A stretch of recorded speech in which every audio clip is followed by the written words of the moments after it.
सोपेवर मामा सांगितले संती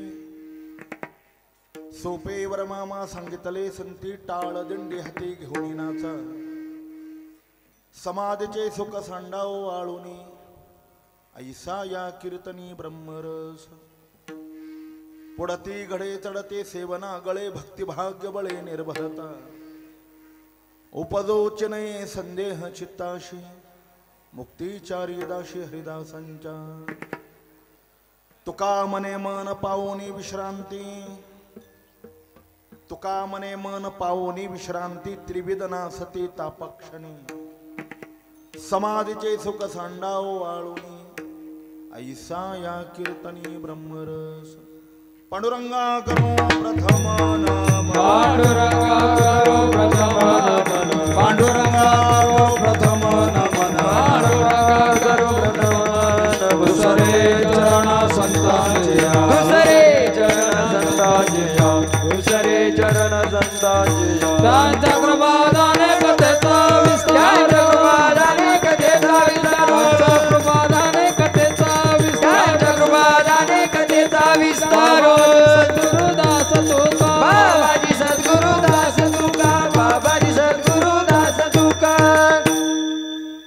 जयांचे केल्या स्मरण होय सकळ विद्यांचे अधिकरण तेची वंदो श्री चरण श्री गुरूंचे ते नमस्कारून आता काय माझी वाणी मानेल संतांशी रंजव चित्ताशी फुलिया माझी वाणी तुझे वर्णे गुणनाम ऐसे दी प्रेम काही कळा मस्तक हे पायावरी वार करी संतांच्या समचरण सरोजम सांद्र नीलांबुदाभम जगन निहितपानि मंडनम मंडनानां तरुण तुलसीमाला कंदरम कंजनेत्रम सदय धवलहासम विठ्ठलं चिंतयामि निवृत्ती नाथाचे चरण शरणायका जनार्दने शरणायका जनार्दने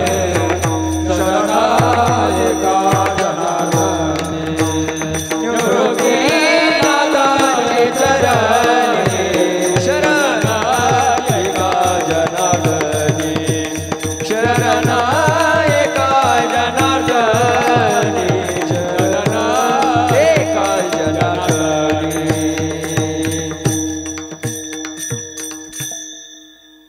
अतुलित बलधाम हेम शैलावदेहम धनुजवन कृशानम ज्ञानिनामग्रगण्यम सकल गुण निधान वानरानामदेशम रघुपति प्रिय भक्तं वातजातं नमामि शरण शरण जी हनुमंता शरण शरण जी हनुमंता शरण शरण जी हनुमंता शरण शरण जी हनुमंता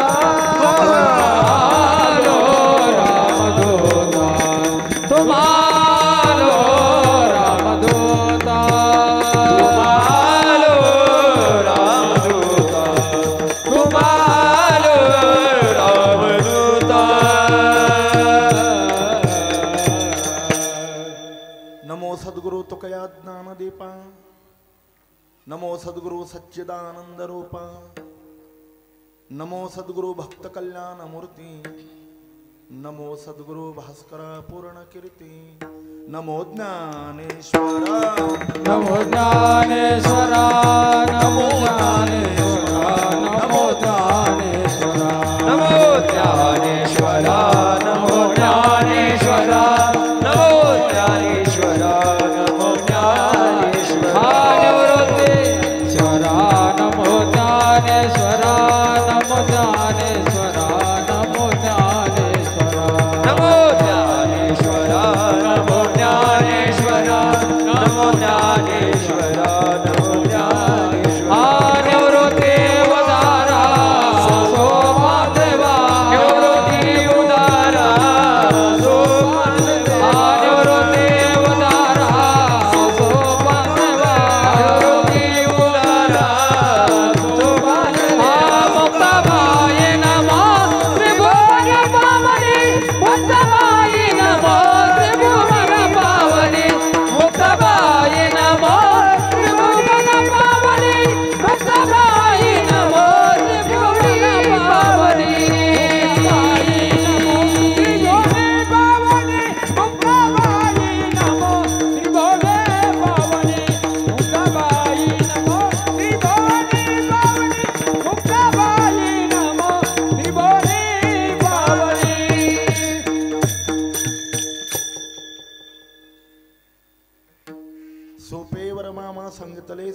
टाळ दिंडी हाती घेऊन येण्याचा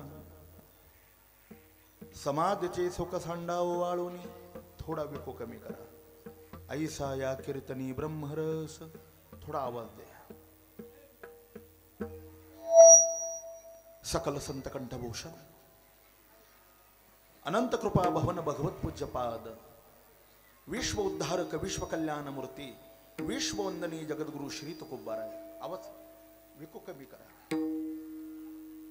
जगद्गुरु श्री तुकाराम महाराजांचा एक महत्वपूर्ण अभंग आपण चिंतन शिवी करता निवडलेला आहे अनंत कोड ब्रह्मांड नायक अकारण कारण करुणा वरुणालय अखिल गुण निधान रुक्मिणी प्राण संजीवन जगदाधार भक्तवत्सल भगवान श्री पांडुरंगाच्या असीम कृपेने साधकांचे मायबाप ज्ञानियांचे राज्य वैष्णवाग्रगणी मुक्त कैवल्य तेजोनिधी अखंड समाधी धन विश्व माऊली ज्ञानोबाराय वारकरी संप्रदायातले थोर संत श्रीमन निवृत्तीनाथ जगद्गुरु श्री तुकोबाराय आदी संतांच्या कृपा आशीर्वादाने आपणा सर्व उपस्थित संत महंत भाविक सज्जन माता भगिनी वारकरी संप्रदायातील कालक्रमा करणारे टाळकरी वृंद गायनाचार्य मृदंगाचार्य आणि आपण देवरूप श्रोतृ वर्ग सर्वांच्या अतिभव्य उपस्थितीमध्ये श्री क्षेत्र देवळे या ठिकाणी भक्तश्रेष्ठ हनुमंतींच्या मंदिर जीर्णोद्धार कलशारोहण आणि मूर्ती प्राण प्रतिष्ठापना या निमित्ताने समापन्न झालेला हा दिनत्रय महोत्सव आहे जगद्गुरु तुकाराम महाराजांचा एक महत्वपूर्ण अभंग चिंतन शिवी करता निवडलेला आहे खरं तर येता येता कळसवाहेला श्री सहस्रनामे पूजा करी मी या अभंगाचं चिंतन करत करत इथपर्यंत आलो पण पॉम्पलेट पाहिल्यानंतर कलशारोहण परवा आहे आणि आजचा प्रथम दिवस आहे म्हणून या अभंगाची केलेली नियुक्ती विठाला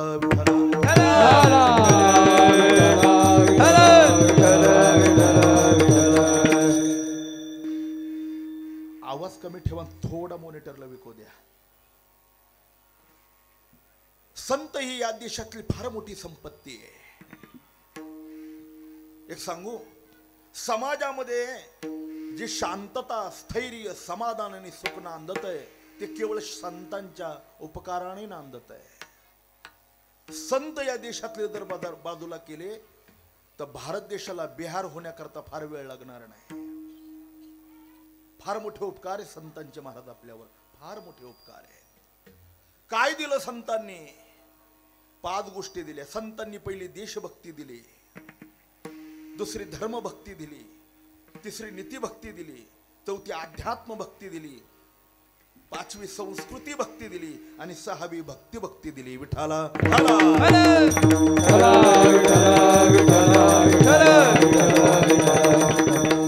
पहिली देशनिष्ठा शिकवली संतांनी ऐका जे माणसं देशावर प्रेम करू शकतात ना तीच देवावर प्रेम करू शकतात जी माणसं देशाविषयी गद्दार आहे ती माणसं कदापि देवावर प्रेम करू शकत नाही ही देशनिष्ठा संत शिकवतात भगवान प्रभू रामचंद्रांचे उद्गार आहे विभीषणा जननी जन्मभूमीश स्वर्गात पिगरीयशी जन्म देणारी आई आणि मातृभूमी स्वर्गापेक्षा श्रेष्ठ आहे 100 योजने समुद्र पार करून मारुतीराय अशोक वाटिकेमध्ये सीतामातीचा शोध घेण्याकरता गेले काही राक्षसिनी जगदंबाई साहेब सीतामातीला त्रास देत होत्या ते मारुतीरायांनी पाहिलं डोळ्यामध्ये लाली उतरली सोनं जळत नाही किती काळ जरी अग्नीच्या भट्टीमध्ये सोनं जर राहिलं तर चकाकून बाहेर येतं पण मारुतीरायांनी रागाने लंकेच्या सोनेरी लंकेला आग लावली तर मारुतीरायांच्या रागाने सोन्याची लंका जळाली जाळली लंका तुकोबराय सांगतात लंका जाळली आणि 100 योजने पार करून ते अलीकडे आले श्रीराम माझी आई जगदंबा भगवती सीतामातेला रावणाच्या राक्षसांनी त्रास देतात त्याचा निपात करा तुम्ही बघा मारुती यांनी सांगितलं म्हणून प्रभू रामचंद्रांनी लंकेवर आक्रमण केलं राणीच्या पालेरा खाईरा अरे झाडाची पानं आणि फळं खाऊन सगळ्या वानरांनी लंकाच्या राक्षस सैन्याचा धुवा उडवला बघा सगळे घाबरले त्यातली त्यात रावण विचार करू लागला वानर सैन्य जर माझ्या राक्षस सैन्याला मारू लागलं तर मला पराजय स्वीकारावा लागेल, म्हणून त्यांनी धाकटा भाऊ कुंभकर्णाला जाग केलं आणि युद्धाला समोर पाठवलं. 18 पद्म वानर सैन्य होतं. 18 पद्म. त्याच्या सगळ्यात लहान वानर होतं, त्याचं नाव होतं गंधमादन. ते सगळ्यांच्या समोर आलं. विशेष वाटलं कुंभकर्णाला, सगळ्या वानर सैन्यामध्ये अत्यंत लहान असलेलं वानर आहे, ते समोर आलंय. म्हणून कुंभकर्णाने त्याला विचारलं, तुझं नाव? गंधमादन आहे. इथं कशा करता आलाय? श्रीरामांनी समग्र राक्षस सैन्याचा नाश करण्याचं ठरवलंय, म्हणून त्यांच्या सेवेमध्ये माझा खारीचा वाटा असावा, म्हणून मी युद्ध करण्याकरता आलो. कुंभकर्ण हसायला लागला, तू वेडा आहे, थोड्याच वेळात तुझा प्राण माझ्या हातून जाणार आहे. ऐक, मला कीव येते. तू रामाचा सेवक म्हणू नको, रावणाचा सेवक म्हण, मी तुला आत्ता प्राणदान देतो. स्वाभिमानी आणि देशभक्ती परायण असलेल्या गंधमादनने काय उत्तर दिलं ऐका. कुंभकर्ण, रावणाचा म्हणून जगण्यापेक्षा मला श्रीरामाचा म्हणून मरण्यात आनंद आहे, पण मी बदलणार नाही. ही देशनिष्ठा आहे राजा. देह जावो अथवा रावो, देह जावो अथवा रावो, देह जावो अथवा रावो, देह जावो अथवा रावो. पांडुरंगे दृढ भाव, पांडुरंगे दृढ भाव, पांडुरंगे दृढ भाव, पांडुरंगे दृढ भाव. देह जावो अथवा रावो, पांडुरंगे दृढ भाव, पांडुरंगे दृढ भाव, पांडुरंगे दृढ भाव. देह जावो अथवा रावो, पांडुरंगे दृढ भाव, पांडुरंगे दृढ भाव, पांडुरंगे दृढ भाव. देशनिष्ठा कशी असावी संत शिकवतात. दुसरी धर्मनिष्ठा. मिलिटरी मध्ये जाण्याच्या अगोदर जगद्गुरु तुकोबारांची 4092 अभंगाची गाथा पहिली वाचा. तुकाराम महाराज धर्मनिष्ठा शिकवतात. धर्माचे पालन करणे पाखंड खंडन, हेच्या मा करणे काम, बीज वाढवावे नाम. 47 वर्षाचं वय माझं. चित्रपट काय असतो आम्हाला कधी आयुष्यात माहित नाही, पण छावा चित्रपट पाहण्याचा मोह आम्हाला यावरला नाही महाराज. शिकण्यासारखं आहे त्याच्यातून. शिका, नुसतं पाहू नका. आज पाहण्याचा काळ नाही, त्याच्यातून धर्मनिष्ठा शिकण्याचा काळ आहे. इंद्रायणी भीमा या संगमावर, तुळापूर या संगमावर छत्रपती संभाजीराजांना मकरब खानाने पकडलं आणि बहादूरगडावर आणलं. औरंगजेबाच्या पुढे उभं केलं. पोलादी शरीर पाहिल्यानंतर औरंगजेबाच्या अंगाला घाम सुटला. त्यांनी उसना आणलं. शंभूराजे, धर्मांतर करा, तुमची मुक्तता करू. धर्म शब्द ऐकल्याबरोबर शंभूराजांचे डोळे इंगळापेक्षा अधिक लाल झाले. औरंगजेब, प्रसंग पडला तर या हिंदू धर्माकरता मी माझा प्राण देईल, पण हा शंभू धर्मांतर करणार नाही. डोळे लाल करून शंभूराजा औरंगजेबाकडे पाहू लागले. त्या नीच औरंगजेबाला शंभूराजांची स्वाभिमानी नजर सहन झाली नाही बघा. निखऱ्यामध्ये लाले लाल सळ्या तापवल्या आणि त्या सळ्या डोळ्यामध्ये घातल्याबरोबर शंभूराजांचे डोळे बुबुळ जळून बाहेर पडले. महाराज आंधळे झाले. दुसऱ्या दिवशी तोच प्रश्न आहे. शंभूराजे, धर्मांतर केलं तर भारत देशामध्ये मिळवलेली जेवढी राज्य आहे औरंगजेब दान दे. माझी आवडती मुलगी मी तुम्हाला पत्नी म्हणून देण्याकरता तयार आहे, धर्मांतर करा. शंभूराजांनी सांगितलं, स्वभार्या म्हणजे तुझी बायको तरी माझ्याजवळ गहाण ठेवली तरी मी धर्मांतर करणार नाही. औरंगजेबाने जीभ कापून कुत्र्याला खाऊ घातले. बटाट्याची साल सोलावी इतकं उकळतं पाणी अंगावर टाकलं. राजांची कातडीना कातडी सोलून त्याने बाजूला ठेवले. चौथ्या दिवशी चिमट्याने नख उपसले. 5व्या दिवशी कुऱ्हाडीने पाय तोडले. एकदा नाही, 40 दिवस एक अवयव तोडला शंभूराजांचा. 40 दिवस का? चैत्र शुद्ध प्रतिपदा आता येणारा गुढीपाडवा हा भारतीयांचा नूतन वर्षारंभ दिन आहे. 31 डिसेंबर नाही बरं. जी माणसं 31 डिसेंबर साजरा करतील डोळे झाकून समजे खानदानी हिंदू नाही, यांच्या रक्तामध्ये इतर जातीचा बेसाळ असली पाहिजे. ती आपली नाही. आपण शालिवान शके राजाची आणि आय आहोत आणि आपला नवीन नूतन वर्षारंभ दिन म्हणजे गुढीपाडवा. गुढिया तोरणी करते कथा गाते गाणे. आणि म्हणून या भारत देशामध्ये कोणी गुढ्या उभारू नये याच्या करता फाल्गुन मध्य अमावस्येच्या रात्री आता जवळ आलाय काळ, औरंगजेबाने शंभूराजांचं शिरस कापलं आणि गुढीपाडव्याच्या ब्राह्म मुहूर्तावर उभारलं. शंभूराजाने आपला प्राण धर्माकरता दिला, पण धर्मांतर केलं नाही. ही धर्मनिष्ठ संत शिकवतात. धर्मरक्षावयासाठी करण्याटी आमाशी वाचा बोलो वेदनीती करू संती केले ते. तिसरी नित्यनिष्ठा शिकवतात. जोडोनी या धन उत्तम व्यवहार, जोडोनी या धन उत्तम व्यवहार, जोडोनी या धन उत्तम व्यवहार, जोडोनी या धन उत्तम व्यवहार. उदास विचारे वेचा करे, उदास विचारे उदास विचारे वेचा करे, उदास विचारे वेचा करे. उत्तमाचे गते तो एक पावेन, उत्तमाचे गते तो एक पावेन, उत्तमाची गते तो एक पावेन, उत्तमाची गते तो एक पावेन. उत्तम व्यवहार उदास विचारे वेचकारी, उदास विचारे वेचकारी, उदास विचारे वेचकारी. जोडोनी उत्तम व्यवहार उदास विचारे वेचकारी, उदास विचारे वेचकारी, उदास विचारे वेचकारी. नीती शिकवतात. कर्म करा, काम करा. हे 1,500 फुकट घ्यायचे बंद करा महाराज, ती पाप आहे.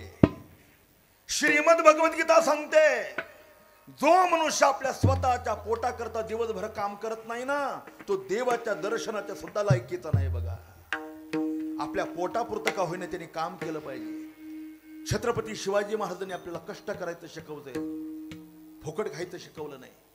म्हणून हे फुकट मिळणारं अन्नधान्य बंद करा. ती श्रीमद भगवद्गीतेच्या विरोधात आहे.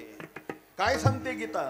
कर्मण्येवाधिकारस्ते मा फलेषु कदाचन मा कर्मफल हेतुर्भोर मा तो संगस्त्व कर्मणी. फुकट घेऊ नका. हे बघा, प्रामाणिकपणाने भरपूर धन मिळवा, ते मिळवलंच पाहिजे, कारण अर्थ पुरुषार्थ आहे. मिळविलेल्या धनाचा अगोदर कुटुंबाकरता खूप मोठा उपयोग करा आणि उपयोग होऊन उरलेलं धन इकडे तकडे टाकून देण्यापेक्षा देशाच्या आणि धर्माच्या सेवेकरता वापरा. तुमचं कल्याण होईल. बघा, आम्हाला कळालंय देवळातल्या या गावातल्या प्रत्येक व्यक्तीने आपल्या परिस्थितीनुसार मारुतीरायांच्या मंदिराकरता दान केलं. हे बघा, त्याच्यातला एक चाराना सुद्धा आपला व्यर्थ जाणार नाही. भगवान आपल्यावर प्रसन्न होऊन कृपा केल्याशिवाय राहणार नाही. विठाला विठाला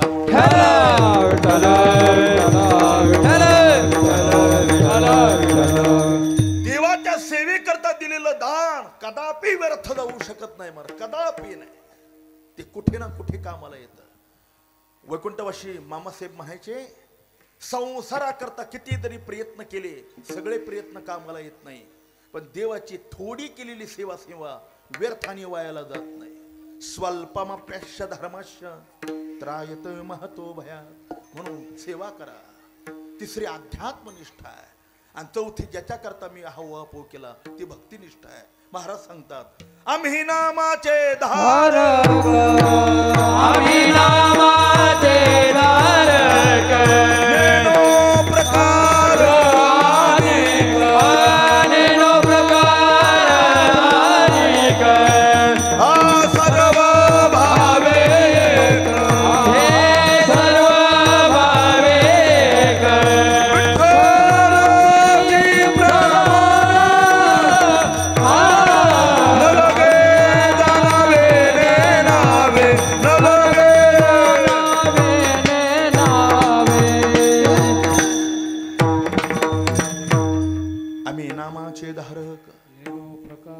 निष्ठावंत भाव भक्ताचा स्वधर्म निर्धारय वर्म.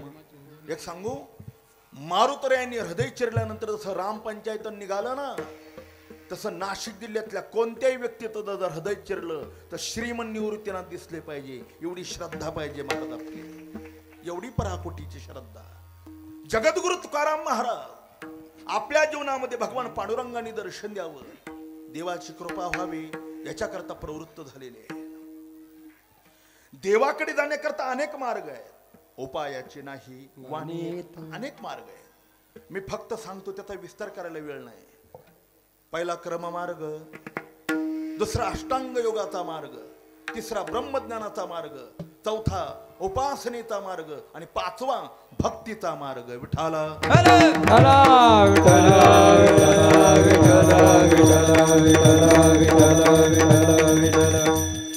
पहिला कर्म मार्ग अत्यंत सूक्ष्म आहे. खरं सांगू का, नियम आणि गळ्यामध्ये ज्याची माळ आहे तुळशीची, पंढरीची, निवृत्तीनाथांची वारी करणारा जो वारकरी आहे ना, ती चुकून सुद्धा सत्यनारायणाचा प्रसाद खायचा नाही, आता सगळ्या पुण्याचा नाश होतो बघा. कारण संकल्पाने केलेला सत्यनारायण आहे, म्हणून सत्यनारायणाचा प्रसाद खाण्याचा वारकऱ्याला अधिकार नाही, खायचाच नाही तो, नाही तर पुण्य निघून जात. अजून सांगतो, नेहमी वारी करणारा राजान्न भरती तेजहा, राजकीय क्षेत्रातल्या कोणत्याही व्यक्तीचं जरी अन्न असेल, अन्न सोडा, त्याच्या हातच्या पैशाचा चहा सुद्धा प्यायचा नाही, आता पुण्याचा नाश होतो. हे खरं ऐकायला अवघड जाणार आहे तुम्हाला.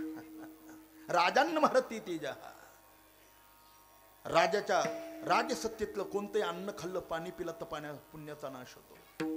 तिसरं कारण, कोणत्याही ग्रस्ती साधकाने वारकऱ्याने कोणाच्याच पंक्तीला बसल्यानंतर घरी जेवायला गेले तर फुकट जेवायचं नाही. जेवल्यानंतर खिशातला रुपया, 10 रुपये, 5 रुपयाचं नाणं त्या घरातल्या लहान मुलाच्या हातावर टेकवा. लहान मूल नसेल तर त्या घरामध्ये देवघर असेल, देवघरामध्ये टाका. देवघर नसेल, त्या गावातलं एखादं मंदिर असेल, मंदिराच्या दानपेटीमध्ये ते नाणं टाका. पण त्या पंक्तीचं फुकटचं अन्न खाल तर पुण्याचा नाश होतो. विठाला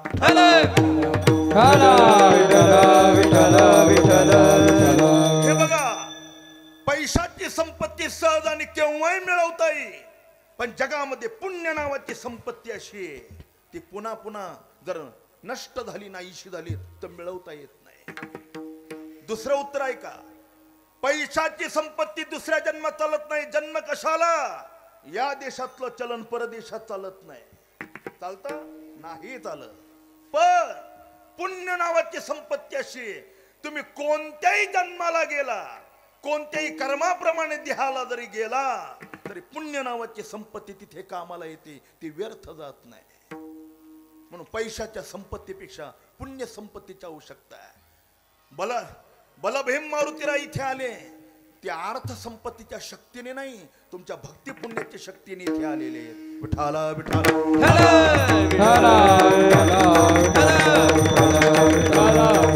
परमार्थामध्ये पुण्याची संपत्ती लागते महाराज.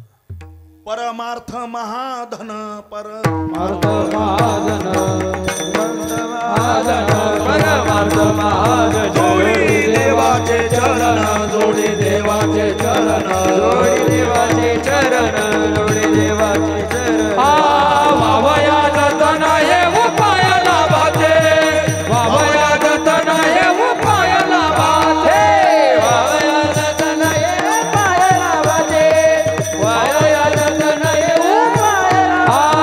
परमार्थ महाधन, हे परमार्थ महाधन, जोडी देवाचे चरण, जोडी देवाचे चरण. वावया जतन हे उपाय लाभाचे, वावया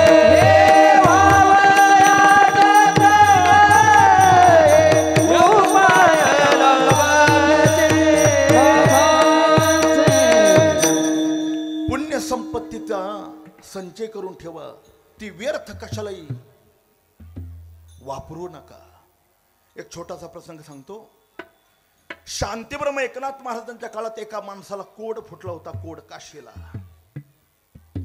भगवान शंकरांचा स्वप्न दृष्टांत झाला, तुम्ही पैठणला जा, आणि नाथ महाराजांना फक्त गाढवाला पाणी पाजलं त्याचं पुण्य मागा, तेवढ्या पुण्याने तुमच्या शरीरावरचा सगळा कोड नाहीसा होईल. सकाळच्या वेळेला तो उठला आणि उठल्यानंतर फिरत फिरत फिरत पैठण क्षेत्री आला. नाथ महाराजांच्या घरा वाड्यासमोर आल्यानंतर नाथांनी आत बोलवलं, घाली संताशी आसने, त्याची पूजा केली, त्याला पात्र दिलं. त्याचं पोट भरल्यानंतर नाथांनी विचारलं, काश्यवनाला येण्याचं काय कारण आहे? त्यांनी सांगितलं, माझ्या अंगाला कोण नाम अग्रगण्य म्हटलंय त्यांना. मनोजवम मारुत तुल्य वेगम जितेंद्रियम बुद्धिमतां वरिष्ठम वातात्मजं वानरयूथ मुख्यम श्रीरामदूतम शरणम प्रपद्य. भगवान शंकरांचा अवतार आहे. ध्वजस्तंभावर ये वानरू तो मूर्तिमंत शंकरू सारथी शारंग धर्मार्जुनेशी. ब्रह्मज्ञान कठीण आहे, योग त्याही पेक्षा कठीण. आपण नेहमी ऐकणारे हा त्याच्यात वेळ घालवत नाही. उपासना आहे.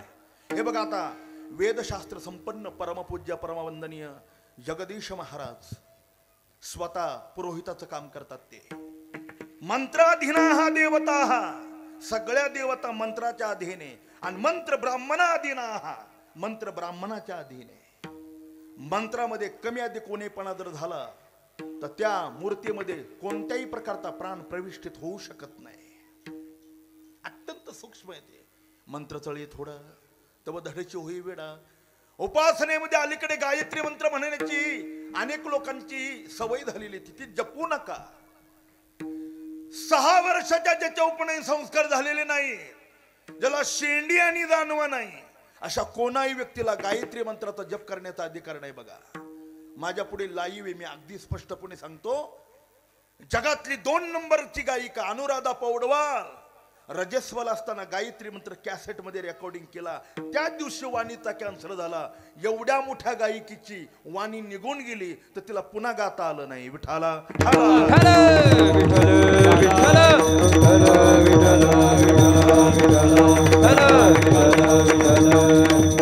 मंत्र येत राजावती मननात्रा येते ती मंत्र. हा मंत्र शक्तीच्या द्वारा आपलं आत्मकल्याण होतं, पण त्याच मंत्रामध्ये जर चुकी झाली तर अधपतनही होत आहे. ज्ञानोबरांनी ज्ञानेश्वरीच्या 8व्या अध्यायामध्ये दिलेली ओवी बघा. ओंकाराची कुशी 3.5 मात्राचा ओंकार आहे. 3.5 आकार उकार मकर आणि अर्धा मात्रा. जगामध्ये जेवढे धर्म आहे त्या सगळ्या धर्माचे जे पंथ आहे, त्या पंथामध्ये जेवढे मंत्र आहेत त्या सगळ्या मंत्राची एकच आई, तिचं नाव ओंकार आहे. ओंकाराच्या पोटामधून याचा जन्म झालेला आहे. पण नियम असा आहे, कुमारिका मुलीला ओंकाराची साधना करण्याचा शास्त्र आज्ञा देत नाही. ज्या मुलीचं लग्न झालेलं नाही अशा कुमारिके मुलीने चुकून देखील ओंकाराची साधना करायची नाही. का? गुरुमुखातून ओंकाराची दीक्षा देऊन जर साधना केली तर लग्न झालेल्या त्या मुलीला आयुष्यात पुन्हा संतती होऊ शकत नाही. तिला वांज म्हणूनच जगावं लागेल, तिला अपत्यच होऊ शकत नाही. कारण ओंकारामध्ये स्त्री बीजाची जाळण्याची ताकद आहे, त्याला अग्निबीज म्हणतात. म्हणून उपासनेमध्ये काही गोष्टी अत्यंत सावधानतेने कराव्या लागतात. उपासना मंत्रप्रधान आहे, तशी भक्ती नाही महाराज. भक्ती पंथ बवो सोपा, पुण्य नागा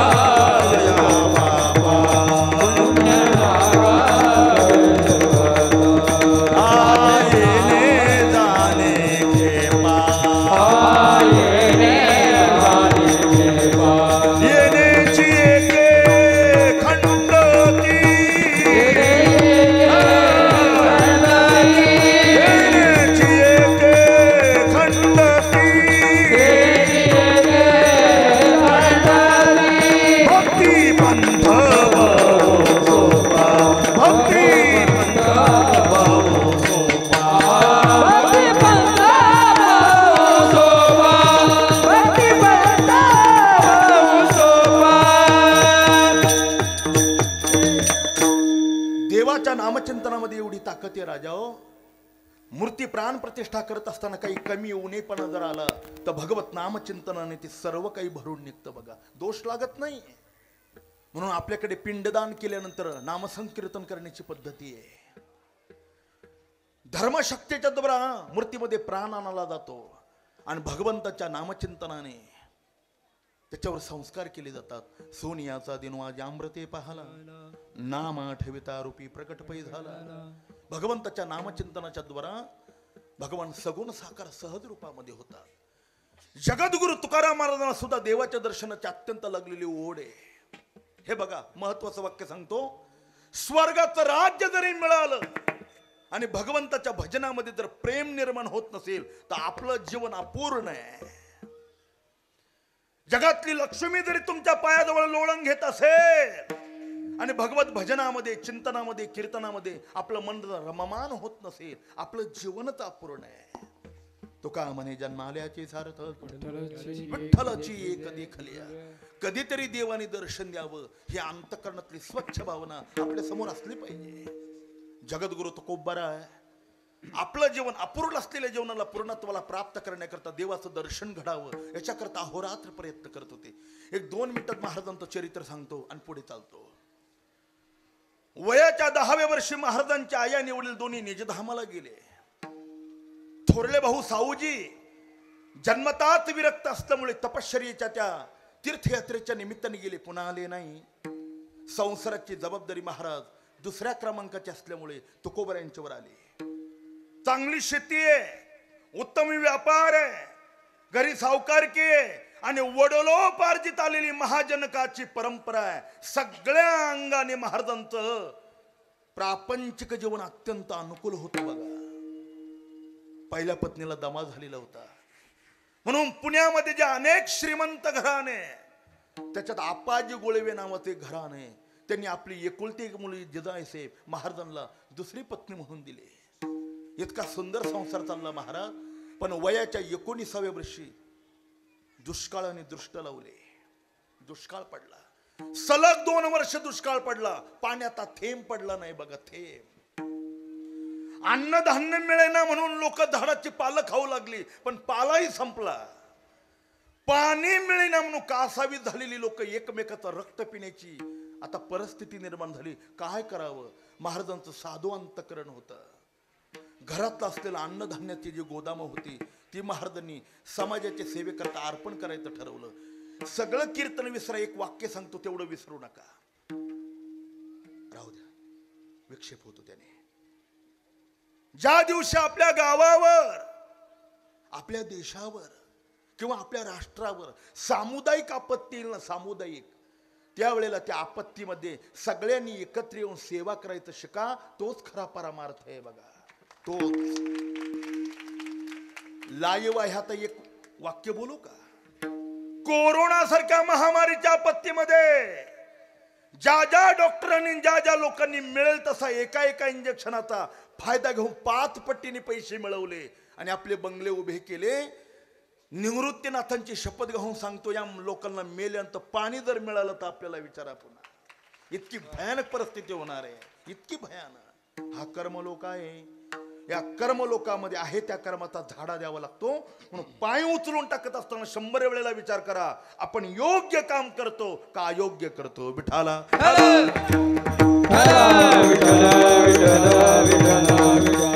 लक्षात ठेवा माझं वाक्य. हजारो नाही अब्जावधी कोट्याचा जरी या देशात भ्रष्टाचार केला ना तरी त्याचं पाप इतकं गांभीर्याने भोगावं लागेल का भ्रष्टाचार करणाऱ्याला अनुमान सुद्धा राहणार नाही. आपल्याला किती मोठं पाप भोगावं लागेल देवा. वर्तमान काळातला आनंद भविष्यामध्ये दुःखाशिवाय पदरात काही पडू शकत नाही. म्हणून कोणताही चांगल्या वाईट कर्मा करता 100 वेळेला विचार कर, हे करावं का हे करू नये. जगद्गुरु तुकाराम महाराजांनी शिकवलंय महाराज का चांगल्या वाईट कर्माचा झाडा द्यावा लागतो, कारण हा कर्मलोक आहे. महाराजांनी 21 वर्षाचा घेतलेला प्रपंचाचा अनुभव आणि दुःख मिळालं आणि महाराज उद्विग्न होऊन भगवंताच्या नामचिंतनामध्ये प्रवृत्त झाले. आम्हा नामाचे चिंतन रामकृष्ण नारायण तुका मने क्षण खाता जीविता न विसंबो. महाराजांची तपश्चर्या फळाला आली. जशी तुम्ही केलेली साधना तपश्चर्या फळाला आली आणि भक्तराज हनुमंतराय इथे विराजमान होणार आहे ना, तशी जगद्गुरु तुकोबरा यांची तपश्चर्या देखील फळाला आली. आणि 15 दिवसामध्ये साक्षात्कार झाला.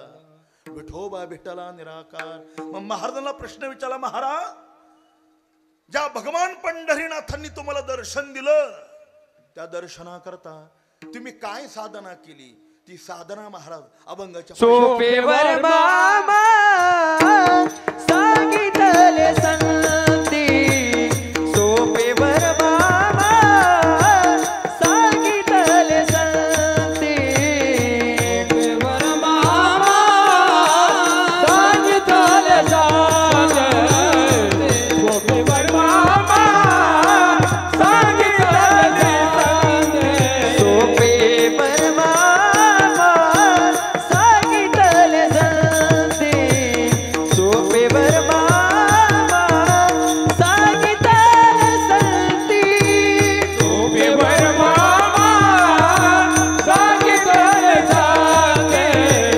सोपेवर मामा सांगितले संती हे टाळा दिंडी घेऊन नाच टाळा दिंडी हाती घेऊन नाच समाधीचे सुख साठावळणी समाधीचे सुख साठावळणी टाळा दिंडी हाती घेऊन नाच टाळा दिंडी हाती घेऊन नाच समाधीचे सुख साठावळणी समाधीचे सुख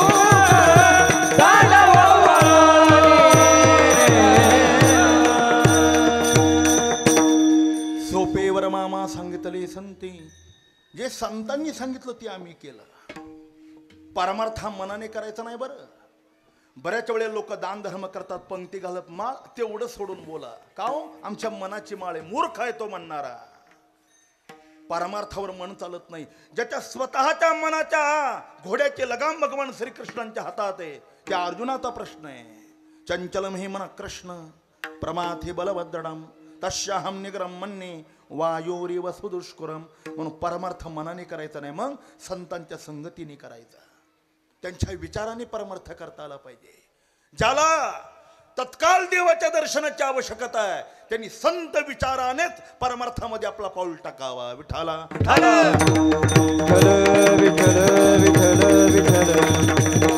अरे जगद्गुरु तुकाराम महाराजांसारखे महावैष्णव हनुमंतरायांना भक्तीची वाट विचारतात मारुतीरा ज्या भगवान प्रभू रामचंद्रांचा साक्षात्कार तुम्हाला झाला तुम्ही काय केलं काय भक्तीच्या त्या वाटा मद दाव व्यासवटा भगवान शंकरांच्या अवतार असलेल्या मारुतीरायांकडे जगद्गुरु तुकोबराय प्रार्थना करतात आम्हाला भक्तीची वाट दाखवा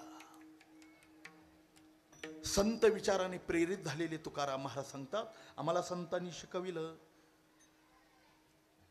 आणि संतांनी जे सांगितलं ते अत्यंत सोपं सांगितलं सगळ्यात सोपं जर काय असेल तर फक्त भगवंताचं नामचिंतन आहे महाराज मारुतीरायांनी तेच केलं रामनामाशिवाय मारुतीरायांनी काहीच केलं नाही आणि जगद्गुरु तुकाराम महाराजांनी सुद्धा नामचिंतनाशिवाय काही केलं नाही काय नो हे केले एका चिंतिता विठ्ठल सर्व साधनाचे सार भवसिंधू तरी नामचिंतनाशिवाय मी काही केलं नाही हे वाट गोमटी वैकुंठाशी जाता रामकृष्ण कथा दिंडी ध्वजा महत्वाचं विधान करतो देवाच्या नामचिंतना करता धर्माचा प्रतिबंध नाही देवाच्या नामचिंतना करता वर्णाचा प्रतिबंध नाही देवाच्या नामचिंतना करता जातीचा प्रतिबंध नाही देवाच्या नामचिंतना करता स्थलाचा प्रतिबंध नाही आणि देवाच्या नामचिंतना करता वयाचा प्रतिबंध नाही विठाला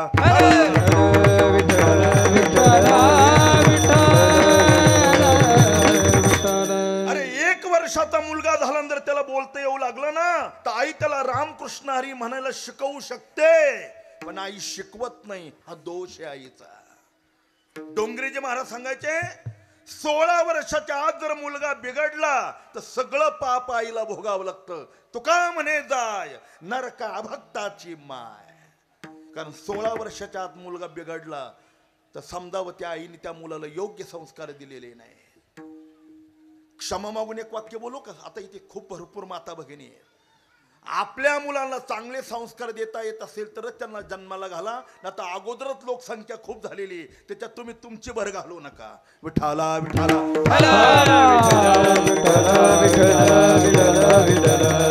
अरे करणारी लेकर काय कामाचे महाराज या देशाला? या देशाला धर्माकरता, देशाकरता, संप्रदायाकरता लढणारा योद्धा पाहिजे. अशी ढाब्याहून धरून आणलेली लेकर काही कामाचे नाही. ते तर आपलं आत्मकल्याण करू शकत नाही, पण आपल्या बरोबर आपल्या पूर्वजांना सुद्धा नरकाला घेऊन जातील. अशी मुलं नको आहेत राजा. एक सांगू, चांगली मुलं जन्माला येण्याकरता सुद्धा आई आणि बापाला तपश्चर्या करावी लागते. निवृत्तीनाथ ज्ञानोबराय फुकट जन्माला आले नाही. आई साहेब रुक्मिणी मातेने आळंदीला 1.25 लाख प्रदक्षिणा सुवर्ण पिंपळाला घातल्या. 1.25 लाख. त्यावेळेला निवृत्तीनाथ जन्माला आले. आता टीव्ही पाहून जन्माला येणारी मुलं लादेन नाही व्हायचे तर दुसरे काय होते महाराज? कशी जन्माला येते? म्हणून मुलं सुद्धा जबाबदारीने जन्माला घाला, ना तर ती पा भोगाला सुद्धा तयार राहा. विठाला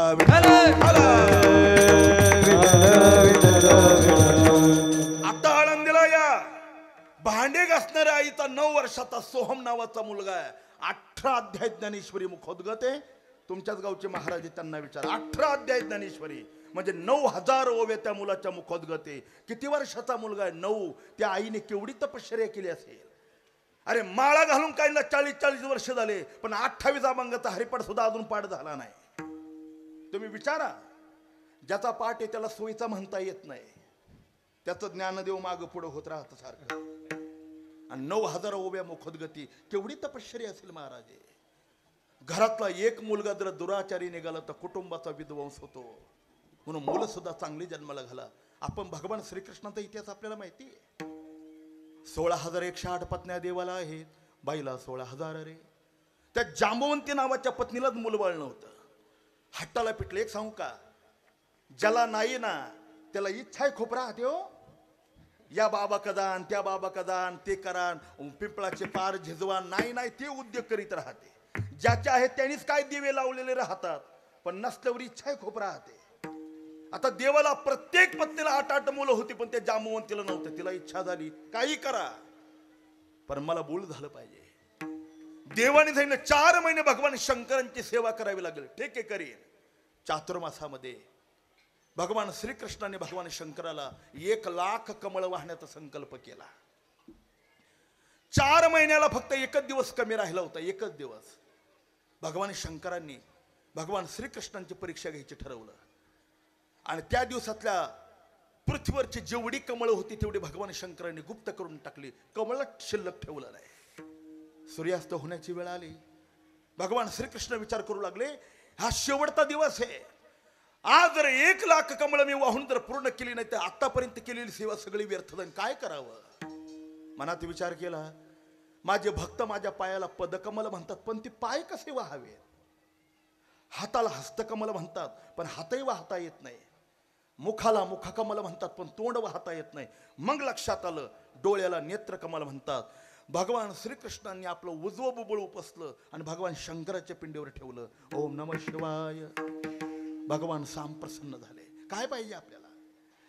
देवाने ना मला काय पाहिजे नाही, त्या जांबवंतीला पाहिजे. काय पाहिजे? तिला मूल पाहिजे. भगवान शंकरांच्या प्रसादाने जो मुलगा झाला जांबवंतीला, त्याचं नाव ठेवलं तिने सांब. पण श्री गुरु विठ्ठल बागुले सांगायचे, हे नवसानी झालेली ना ती हुल्लड आहे खोपरा हातात महाराज. ती न झालेली बरी. ती भलतं हुल्लड होतं बघा. मद्यपान करायचं, दुराचार करायचं, आई वडिलांचा पावलोपावली अपमान करायचं, साधुक संतांची निंदा करायचं. एके दिवशी पुरुष असताना तिने स्त्रीचा वेश धारण केला. पोटाला चिंध्या बांधल्या, गरोदर असलेलं नाटक केलं, आपल्या मित्राबरोबर एका साधूंच्या आश्रमामध्ये गेला. दिसायला सुंदर असल्यामुळे, साडी नेसल्यामुळे तो हुबेहूब स्त्री दिसत होता. आणि गरोदर असलेल्या सांबाने मित्राला सांगितलं, जा आणि या साधूला खरंच काही कळतं का, अंतर्ज्ञानी आहेत का म्हणून तपासून ये. सांग, माझी मैत्रीण गरोदर आहे, तिला काय होणार आहे तेवढं विचारून या. तो मित्र आत गेला. ध्यानस्थ असलेल्या साधूला जाग केला. हो, माझी मैत्रीण बाहेर उभी, ती गरोदर आहे, तिला काय होईल, मुलगा होईल का मुलगी होईल तेवढं सांगा. साधूने अंतर्ज्ञानाने ओळखला, हा भगवान श्रीकृष्णांचा मुलगा आहे. नाथ महाराज सांगतात, देह पुरुषाचा असताना जर स्त्रीचा वेश धारण केला ना तर 7 जन्म हिजडा व्हावं लागतं राजा. विठाला विठाला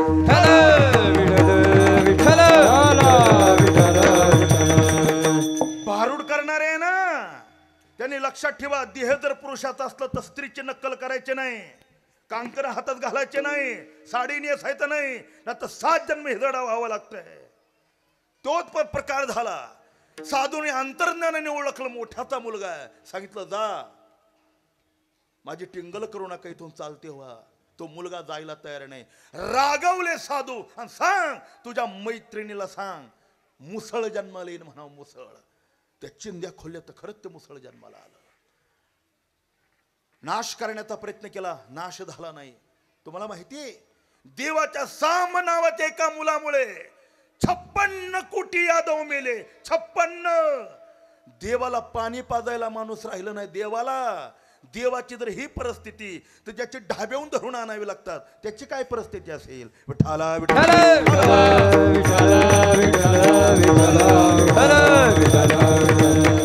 तुकाराम महाराजांचं प्रमाण आपल्या घरावर लिहून ठेवा. कोळी कन्या पुत्र होते जे सातवे, कोळी कन्या पुत्र होते जे सातवे, कोळी कन्या पुत्र होते जे सातवे, कोळी कन्या पुत्र होते जे सातवे.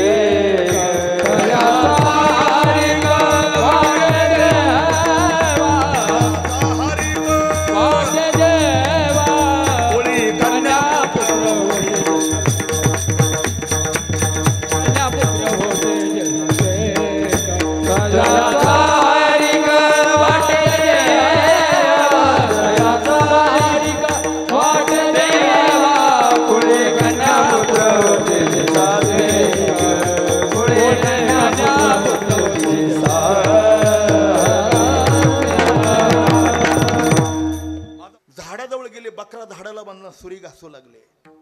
काही प्राण्यांना जन्मताच जन्मसिद्धी आहे, जन्मताच काही गोष्टी कळतात. उदाहरणार्थ गाढव. पाण्यामध्ये जर विष कालवलं तर जगात एकाच प्राण्याला कळतं, त्याचं नाव गाढव आहे. म्हणून पूर्वीच्या काळी युद्धाला घोडदळ घेऊन जायचे ना, त्याच्यात एक गाढव घेऊन जायचे का. जलाशयातलं पाणी तपासण्याकरता पात्रात पाणी घ्यायचे, गाढवा पुढे ठेवायचे. डोळे झाकून जर गाढव पाणी प्यालं तर समजायचं पाणी निर्दोष आहे, आणि हुंगून जर बाजूला गेलं तर समजायचं पाण्यात दोष आहे. गाढव असा प्राणी आहे देवा, तो तहानेने मरे पण विषारीन गढूळ पाणी पित नाही. हे मी गाढवाचं सांगतोय, नाही कळालं. पंगत तयार आहे. राजहंस नावाचा पक्षी, चाचोचे निसांडशे. 1 लिटर दुधामध्ये किती पाणी मिसळा आणि राजहंसाच्या पुढे आणून ठेवा, त्याच्या चोचीला अशी ताकद आहे महाराज. त्याची चोच फक्त दूध प्राशन करते आणि पाणी खाली सोडते. हे UPSC MPSC परीक्षा देतात ना मुलं, SP DSP SP होतात. अरे जी चोरी त्या अधिकाऱ्याला सापडत नाही तो कुत्रा सापडून देतो. इतकं घाणेंद्रिय देवाने कुत्र्याला तीव्र दिलेलं आहे. हे जन्मसिद्धी आहेत पक्ष्यांना, प्राण्यांना. तसं त्या बकऱ्याने सुरी घासताना पाहिलं, त्याचं अंग असं शहरून आलं, घामाघूम अंग झालं, डोळ्यातून पाणी येऊ लागलं आणि केविलवाने स्वराने तो ओरडू लागला. त्याचा आवाज शेख महम्मदांनी ऐकला आणि अंतकरण पिळवटून गेलं. बघा, लक्षात आलं मी याला कापणार, याची चाहूल यायला लागली. पण कापल्यानंतर काय होतं हे बघावंच म्हणून 7 वर्षाच्या शेख महम्मद महाराजांनी घासलेली सुरी आपल्या करंगळीवर ठेवली. दाबल्याबरोबर करंगळी उतरली. बघा, रक्ताचा पाठ चालला, वेदना होऊ लागल्या. मनात विचार केला, एवढीशी करंगळी मी माझी कापून घेतली तर मला एवढ्या वेदना होतात. ज्याच्या मानेवर सुरी चालवायची त्याला किती त्रास होत असेल. कोणाही जीवाचा न घडो मत्सर, वरमे सर्वेश्वर पूजनाने, भूतदया गायी पशुचे पालन, तान्हेल्या जीवन मना माझे. बकरा सोडून दिला, सुरी फेकून दिलं. बाबा, आतापर्यंत कुटुंब चालविण्याकरता अनेक प्राण्यांना तुम्ही मारलं, मोठं पाप केलं. आता ऐका, आता ही हत्या करू नका. 7 वर्षाच्या मुलाचं ऐकलं नाही, उलट बापांनी कमरेत लाथ घातली, माझं गाव सोड, माझ्या डोळ्यापुढे दिसू नको, माझं घर सोड. बीड जिल्हा सोडून नगर जिल्ह्याला श्रीगोंद्याला आले आणि एका मस्जिद मध्ये बसले. हिंदू पंडितांना विनंती करू लागले, मला कोणी हिंदू धर्मात घ्या. कोणी त्यांना हिंदू धर्मात घेतलं नाही. पण कार्तिकीची वारी जवळ आली. चांगा बोधले नावाचे साधू पंढरपूरला जात असताना रामकृष्णारी भजन करत करत पंढरपूरला निघाले आणि रामकृष्णारी हा मंत्र त्यांनी ते भजन दर्ग्यामध्ये बसलेल्या शेख महम्मदांनी ऐकलं आणि दर्ग्यातून बाहेर पळाले. पंढरपूरला निघालात हो, मग मी मुसलमान आहे, महम्मद माझं नाव आहे, मलाही पांडुरंगाच्या दर्शनाची खूप इच्छा आहे, मला कोणी मंदिरात घेणार नाही, माझी इच्छा आहे हिंदू धर्मात घ्या, मला वारकरी बनवा आणि पांडुरंगाच्या दर्शनाकरता तुमच्या बरोबर मला घेऊन चला. त्या चांगा बोधलेल्याने दिलेलं उत्तर महत्वाचं आहे. महम्मद, पांडुरंगाच्या दर्शन करता जात आणि धर्म बदलावा लागतो हे तुम्हाला कोणी सांगितलं?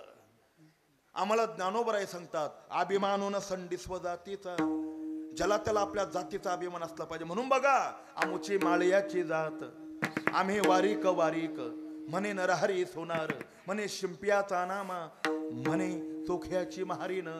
750 वर्षापूर्वी सगळ्या बहुजन समाजाला एकत्र करून देवाचा दर्शनाचा अधिकार ज्यांनी प्राप्त करून दिला त्यांचं नाव ज्ञानेश्वर महाराज आहेत. महाराज मिळविले मान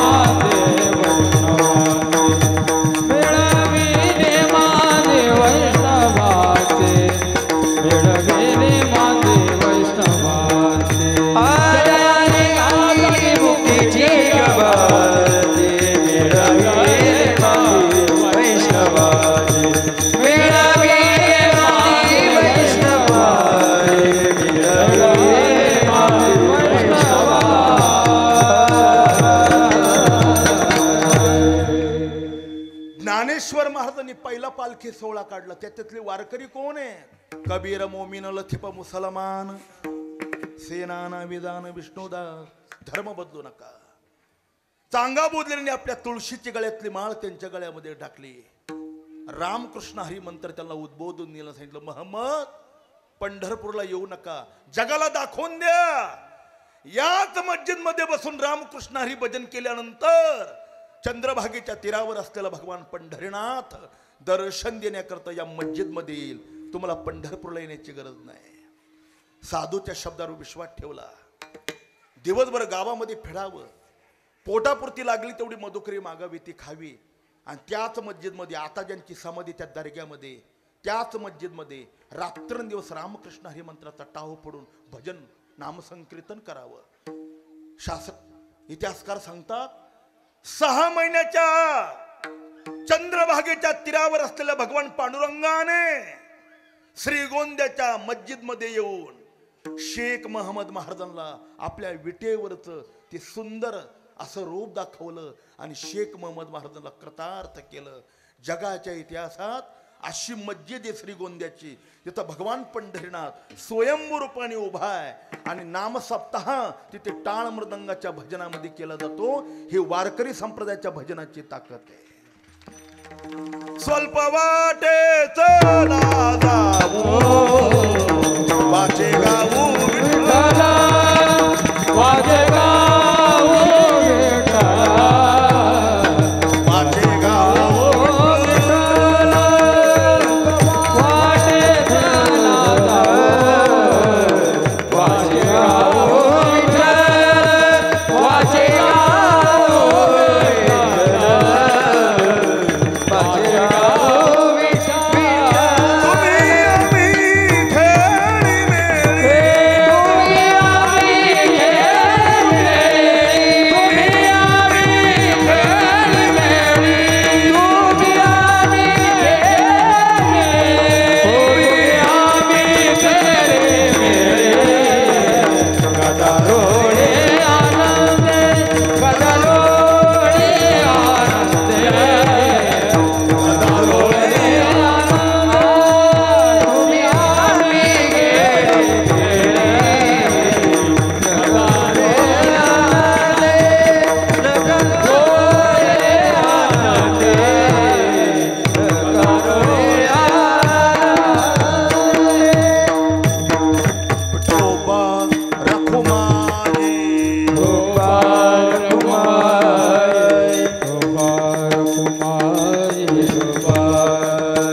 अवघडाचं सोपं करण्याची युक्ती आणि कला ज्याच्यामध्ये असते त्याचं नाव वरम आहे.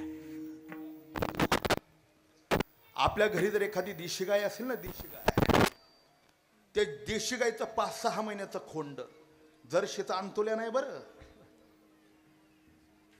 देशी गायचं खोंड 5-6 महिन्याच्या खोंडाला भुसा घास मका पेंड जर खाऊ घातली तर त्या खोंडाला असा उन्माद येतो आणि घर मालकाला असं शेंग दाखवतो का नाही. खाऊ घातल्यालाच परिणाम आहे. त्याचंच नाव बैल आहे.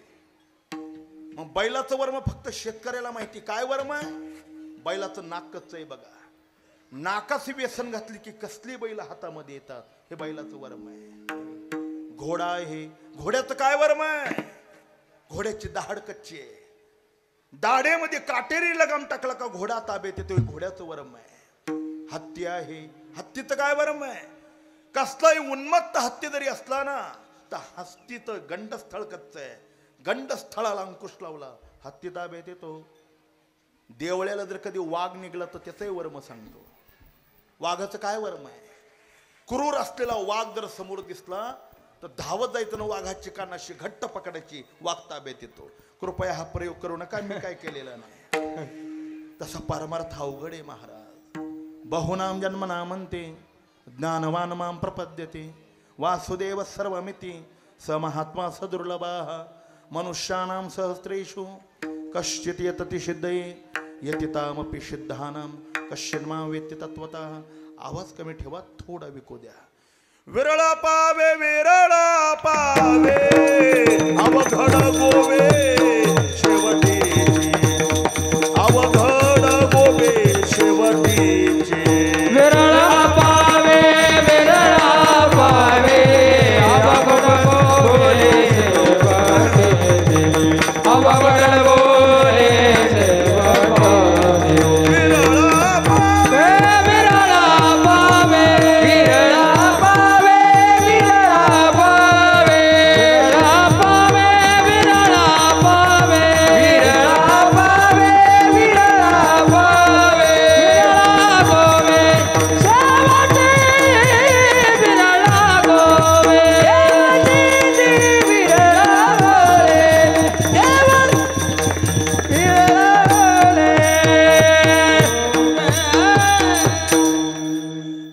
ज्ञानसिंधू गुरुवर संदीपाने माझा एक प्रसंग सांगत असता, सांगून पुढे चालतो. पांडवांनी राजसूय यज्ञ करण्याचं ठरवलं. यज्ञ असो, मूर्ती प्राण प्रतिष्ठापना असो, कलशारोहण असो, याच्याकरता काही सांकेतिक खुणा लागतात. मारुती यांची मूर्ती आहे, त्याला जलादिवास, धान्यदिवास, भूमादिवास द्यावा लागतो. मूर्ती धान्यामध्ये ठेवायची, ती धान्य वजन करायचं, वजन करून धान्यामध्ये ती मूर्ती ठेवायची. सकाळी उठल्यानंतर गायत्रीचं आवाहन करून मूर्तीवर स्नान करून मूर्ती बाजूला करायची आणि ते धान्य वजन करायचं. पहिल्या वजनापेक्षा जर धान्य अधिक वाढलं तर त्या धान्यामध्ये मूर्ती प्राण प्रविष्ठित होत असतो, इतर मूर्तींमध्ये नाही.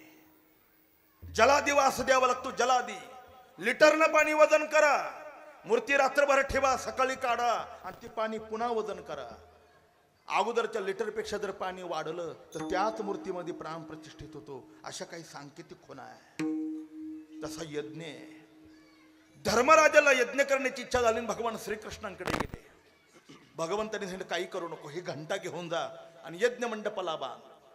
जसं झुंबर बांधलं ना तसं ही घंटा आपोआप वाजवू लागली की यज्ञ बंद करून टाक, सगळं पुण्य तुला मिळेल.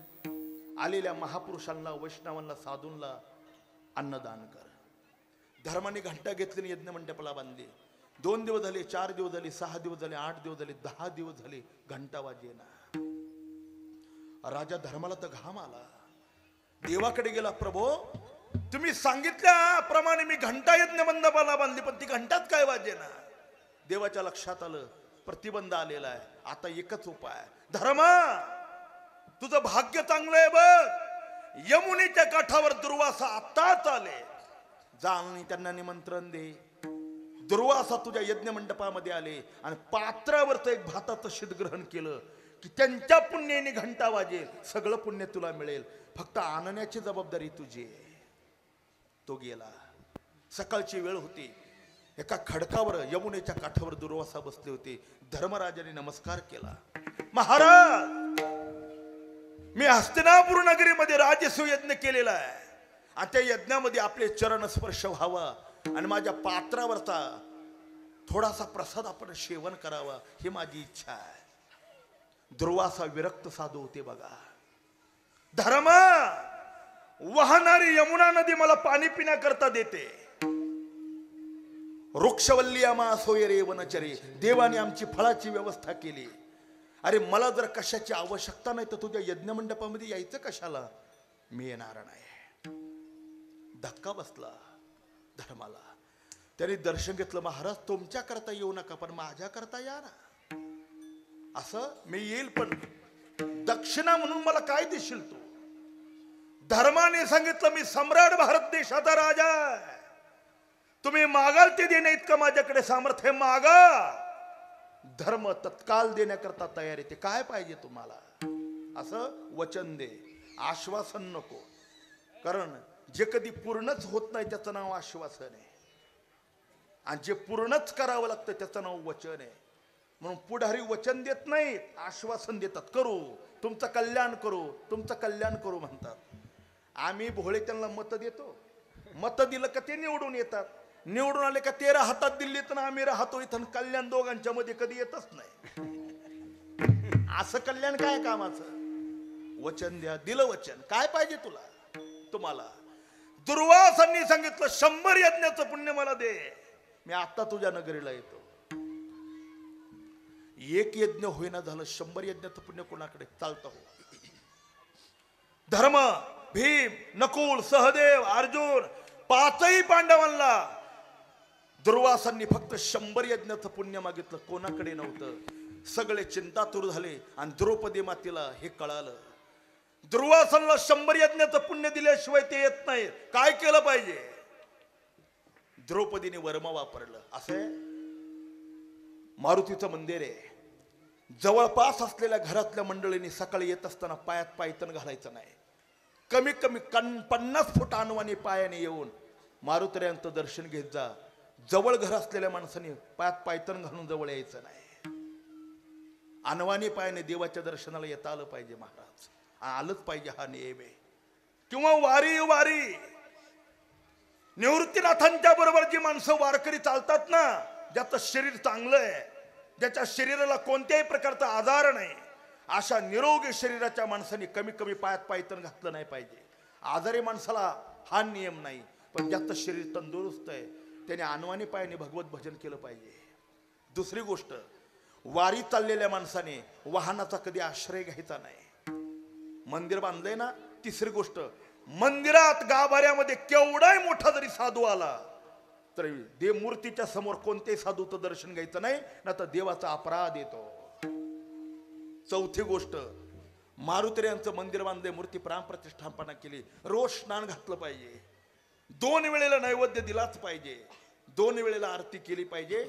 3 दिवस जर तुम्ही त्याला स्नान घातलं नाही, जर नैवेद्य दाखवला नाही, जर आरती केली नाही तर त्याच्यातलं दैवत निघून जातं. आणि हे ग्रामदेवता असल्यामुळे सगळ्यांना त्या ग्रामदैवतेचा अपराध केलेलं पाप भोगावं लागतं देवा. चौथं, जवळ माणसं आले आणि मोटरसायकलून जर तशी निघून गेली तर तो अपराध आहे. कोणत्याही व्यक्तीने जर मंदिराच्या जवळून गेलं तर गाडीतून खाली उतरा, मंदिरामध्ये जा, 1 मिनिटामध्ये दर्शन घ्या आणि मग आपल्या वाहनावर बसून पुढे चला. ना तर तसंच जर निघून जा तर अपराध केलेलं पाप विनाकारण पदरात पडेल. विठाला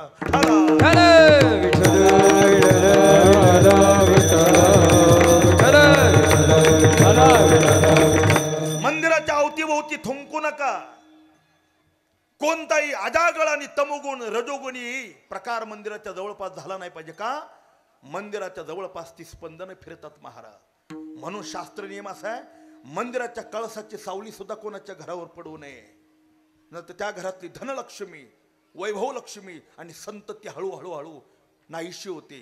त्या घरामध्ये वंध्यत्व येतं. मुलं जरी जन्माला आली तर षंड मुलं जन्माला येतात, शूर मुलं जन्माला येत नाही. त्या घरातली स्त्री व्यभिचारिणी होते. त्या घरामध्ये अनेक दुःखाचं आक्रमण होतं. त्या घराला कदापि समाधान लाभत नाही महाराज. म्हणून पूर्वीच्या काळी बघा, सगळं गावात असल्यामुळे मारुतीरायाची मंदिरं ढाब्याची होती. ढाब्याची का? कारण मंदिराच्या जवळ सगळ्यांचा निवास असल्यामुळे मंदिराला कलश करण्याची पद्धती नव्हती. जसं पिरॅमिड आहे ना, तसं हिंदूंच्या कळसामध्ये अंतरिक्षातली सगळी शक्ती खेचून आणण्याची ताकद आहे. म्हणून मूर्तीपेक्षा कलश महत्वाचा आहे. म्हणून वारकरी संप्रदायामध्ये आषाढी कार्तिकी वारीला जर गर्दी जर असली ना, जर पांडुरंगाचं दर्शन जरी नाही झालं तरी तुका म्हणे मोक्ष देखील कळस. तात्काळ हा नाश अहंकाराचा. कलशामध्ये सगळ्या अंतरिक्षातली शक्ती खेचून आणण्याची ताकद आहे. विठ्ठल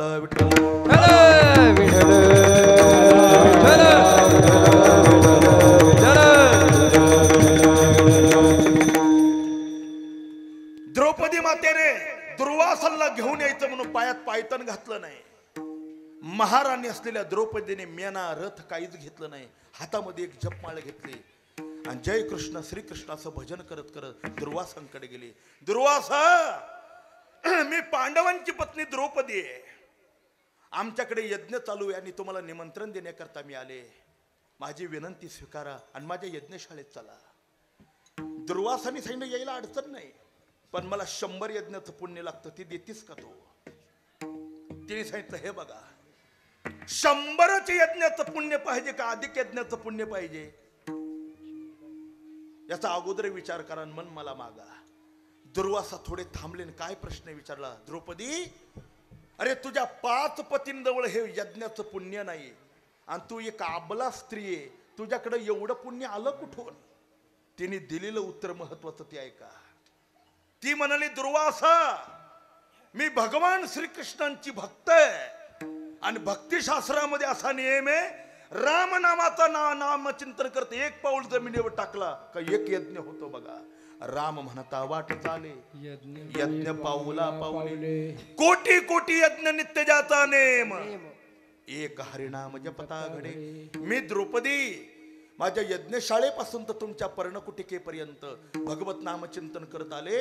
त्याच्यात हजारो यज्ञाचं पुण्य झालं, त्याच्यातून 100 यज्ञाचं पुण्य काढून घ्या आणि माझ्या बरोबर चला. याचं नाव वरमय. विठाला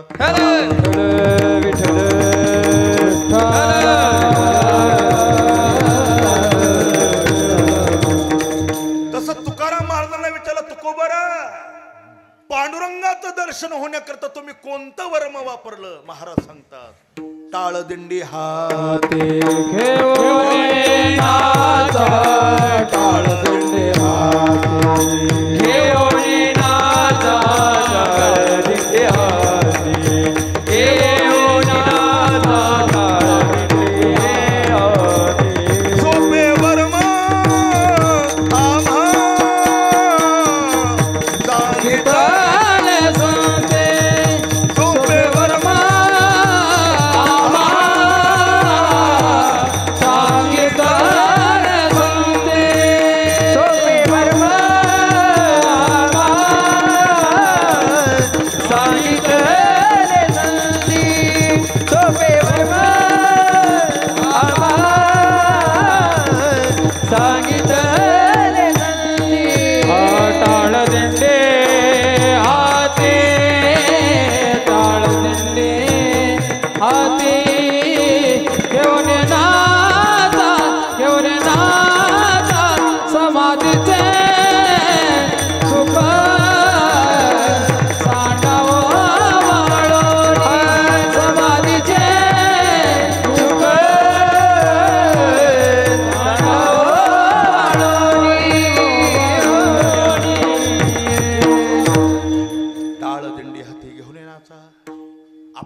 भगवंताचं भजन करत असताना टाळ मृदंग आणि वीणा या 3 गोष्टीची आवश्यकता आहे.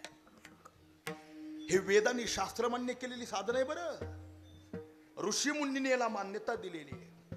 त्याचं कारण आहे, विस्तार नको. ध्वनिलहरीमध्ये एक रजोगुण निर्माण करण्याची ताकद आहे, एक तमोगुण निर्माण करण्याची ताकद आहे आणि एक सत्वगुण निर्माण करण्याची ताकद आहे. विठ्ठल विठ्ठल. तुम्ही लग्न प्रसंगामध्ये सनई चौघडा बंद केलं, हे फार मोठं पाप केलं महाराज. का? डीजी हे रणवाद्य आहे, तुम्ही लग्नातच सुरुवातीला रणवाद्य जर करू लागला तर लग्न झाल्यानंतर युद्ध नाही व्हायचं तर काय व्हायचं? द्वंद्व युद्ध आहे. म्हणूनच आठवड्यात घटस्फोट आहे. पुन्हा कसली लोक आहेत महाराज. एवढं चांगलं मंगलवाद्य आहे सनई चौघडा. तुम्ही बघा सकाळच्या वेळेला सनई चौघडा जर वाजवला तर तो परिसर अत्यंत सात्विक तयार होतो. म्हणून तर ज्ञानोबरायांना पहाटे उठवण्याकरता आळंदीला सनई आणि चौघडा वाजवला जातो. त्याच्याकरता शितोळे सरकारने जहागिरी दिलेली. तुंतुन ढोलकी हे तमोगुणी वाद्य, हार्मोनियम हे रजोगुणी वाद्य आणि मृदंग हे सात्विक वाद्य. कुदो सिंग नावाचे कलाकार होऊन गेले आपल्या भारत देशामध्ये. महाराष्ट्रामध्ये कुदो सिंग जगप्रसिद्ध पखावज वादक झाले. मध्य प्रदेशामध्ये त्यांना मृदंग वाजविण्याकरता ठेवलेलं होतं. एके दिवशी सकाळी राजाचं जेवण झालं आणि राजमंचकावर झोपण्याकरता आला, वामकोक्षी करण्याकरता, पण त्याला झोपच आली नाही. या अंगावरून त्या अंगावर, त्या अंगावरून त्या अंगावर. त्याने विचार केला काय करावं. तो कुदो सिंगांकडे गेला. कुदो सिंग हमें पखावज सुनाव, आम्हाला पखवाज ऐका. याचं खरं नाव पखवाज नाही बरं, पखावज हे त्याचं नाव आहे. आकाशामध्ये जो गरुड भरवारी करतो ना, त्या गरुडाच्या पंखामध्ये हवा शिरली का त्या हवेचा जसा आवाज बाहेर पडतो तसा त्याच्या धुमातून आवाज बाहेर पडतो. पखावाज इथे त्याचं नाव पखावज आहे. त्याचं दुसरं नाव आहे मृदंग. मृत म्हणजे माती आणि अंग म्हणजे शरीर. आता हे खैर, शिसम, लिंब याची खोडं आलीत महाराज. पण मातीचा मृदंग आहे. महाराष्ट्रामध्ये एकाच ठिकाणी बनवला जातो. पंढरपूर तालुक्यामध्ये, सोलापूर जिल्ह्यामध्ये मंगळवेढा नावाचं गाव आहे. मातीचा मृदंग घ्यायचं म्हटलं तर माऊली 50,000 रुपये लागतात. आज विठाला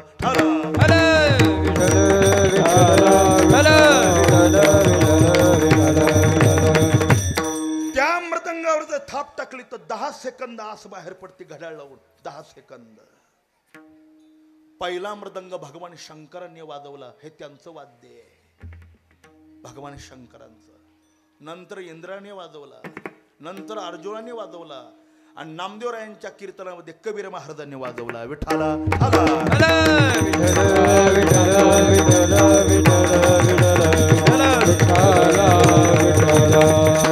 कुदो सिंग होते. आम्ही पखावज सुनाव. कलाकार थोडे लहरी होते ते. राजा अरे मला सकाळची वेळ दिली मृदंग वाजवायची आणि तुम्हाला आता सांगतो मी वाजवणार नाही. तुम्हाला ऐकण्याची इच्छा आहे पण मला वाजवायची इच्छा नाही. मी वाजवणार नाही. राग आला राजाला. 3 गोष्टी अशा आहेत. त्याचा शस्त्रा वाचून वध आहे. राजाज्ञेचा जर कोणी भंग केला तर शस्त्रा वाचून वध आहे. विद्वानाचा भरसभेत अपमान करणं शस्त्रा वाचून वध आहे. आणि लग्न झालेल्या मुलीला एका वर्षाच्या आत तिच्या मालकाने टाकून देणं तिचा शस्त्रा वाचून वध आहे. समाजात त्यांना पुन्हा किंमत राहत नाही. राजाला राग आला. एका उन्मत्त झालेल्या कलाकाराने माझं अपमान केला, याला मदोन्मत्त हत्तीच्या पायाखाली द्या. माजलेल्या हत्तीला दारू पाजली आणि कुदो सिंगांच्या अंगावर सोडायचं आहे. पण कुदो सिंगांनी सांगितलं सरकार भारत देशामध्ये असा नियम आहे ज्याला मृत्यूदंड द्यायचा त्याची शेवटची इच्छा पूर्ण करावी लागते तरच त्याला मृत्यूदंड देता येतो. मला विचारलं नाही माझी शेवटची इच्छा काय इच्छा आहे. मी मरणार आहे. मला माहिती तुम्ही मला हत्तीच्या पायाखाली देणार आहे. मला फक्त आता मृदंग वाजवायची इच्छा झाली. तेवढा मृदंग आणून द्या. राजाने त्या कपाळालाच हात लावला. मृदंग आणून दिला. मृदंगाचं शास्त्र असं आहे, मृदंगाचं शाईपूड ज्या स्वरात आहे त्याच्या खर्जात धूम लावावं लागतं आणि खर्जात नसेल तर कणिक लावून आणावं लागतं. वाजवत असताना शाईत आणि धुमाचं वजन सारखं लागतं राजावर. ज्या पखावज वादकाला हे ज्ञान नाही ना ते धुमडे जास्त बडवतात नाही फोडूनच टाकतात. त्याच्या जवळचे बसलेले त्याचे कौतुक करतात. वारे मृदंग्या काय झालं.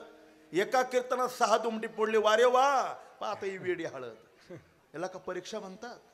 वाजवत असताना शाईत आणि धुमाचं वजन सारखं लागतं.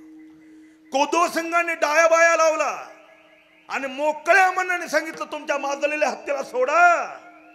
माजलेला हत्ती सोडल्याबरोबर कुदो सिंगाने गजझंपा नावाचा ताल वाजवला. गजझंपा ज्या तालाची अक्षर हत्तीच्या कातड्याप्रमाणे जाड आहे आणि ज्या तालाचं वजन हत्तीच्या चालण्याप्रमाणे संथ आहे. कोदोसिंग गजझंपा नावाचा ताल वाजवत होते आणि माजलेला हत्ती मुसमुस करत कुदोसिंगांच्या अंगावर धावून येत होता. पण त्या शुद्ध मृदंग वाजवण्याचा परिणाम असा झाला, त्याची ती स्पंदनं ज्या वेळेला धुमातून आणि पुढीतून बाहेर पडाली आणि माजलेल्या हत्तीच्या हृदयापर्यंत पोहोचली ना, उन्मत्त झालेला हत्ती जसा जवळ येऊ लागला तसा शांत झाला. इतका शांत झाला की माजलेला हत्ती कुदोसिंगांच्या मृदंगाजवळ आला.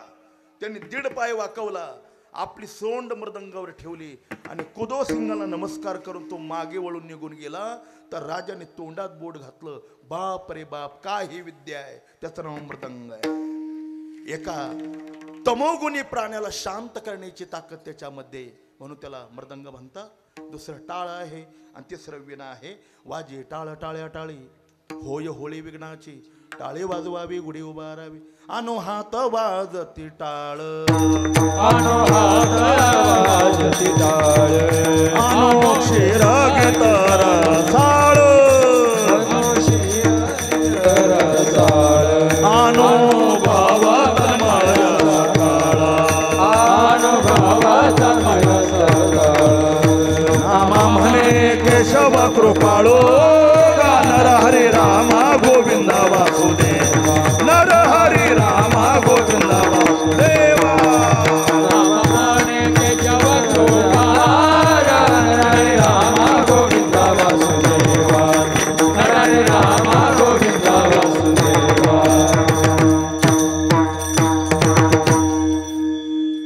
सायन्स मध्ये एक्युप्रेशर नावाची क्रिया, एक्यू म्हणजे शिर आणि शरीर, पंचर म्हणजे दाबणे. टाळी वाजवून जर सतत भगवंताचं नामचिंतन केलं ना, तर अंतरिक्षातल्या शरीरातल्या काही रोगाचा नाश होतो. जसं विठ्ठल विठ्ठल विठ्ठल विठ्ठल जर सारखं म्हणाला तर हृदयातलं सारखं संतुलन पडतं. सतत विठ्ठल नामचिंतन करणाऱ्या साधकाला हृदय विकाराचे कुठलेच आजार होत नाही देवा. हे सायन्सने मान्य केलंय. तसं टाळी वाजवून भजन केलं पाहिजे. फार मोठा इतिहास आहे. आणि माझी वेळ संपली. 750 वर्षापूर्वी उस्मानाबाद जिल्ह्यामध्ये कळंब तालुक्यात तेरढोकीने या गावी वैराग राग राक्षी गोरोबा काका महाराज कुंभार वंशात जन्माला आले. त्यांचे तोडून घेतलेले हात नामदेव महाराजांच्या कीर्तनामध्ये थोटे झालेल्या हातावर हात हाणून भजन करू लागले. तर थोट्या हाताला पंजे फुटले. बघा, गोरा थोटा भजन करी, कर फुटले वरच्या वरी, अशी टाळी वाजवण्याची ताकद आहे. तुकाराम महाराज सांगतात, आम्ही टाळ आणि मृदंग आणि विण्याच्या या भगवत भक्तीच्या साधनाने देव आपलासा केला.